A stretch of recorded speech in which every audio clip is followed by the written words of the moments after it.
ایک اور روایت ہے، اور یہ نبی صلی اللہ علیہ وسلم کی ہی روایت، آپ نے فرمایا کہ یا اہل القرآن لا توسدوا القرآن واتلوہ انا اللیل والنہار. مطلوع آنا اللیل وانان، اس میں بھی یہ بات کہی گئی، اور اس میں تعبیر جو اختیار کی گئی ہے وہ دلچسپ ہے، لا توسد القرآن.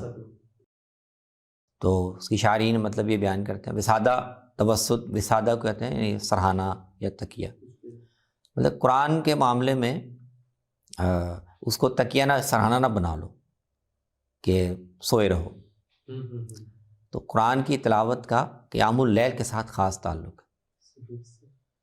تو حملۃ القرآن جو ہیں، قراء القرآن، ان کے روزمرہ معمولات میں قرآن کی تلاوت بھی، اور رات کے کچھ حصے میں تہجد میں کہ قرآن کا کچھ حصہ پڑھنا، یہ قرآن کا حق بنتا ہے.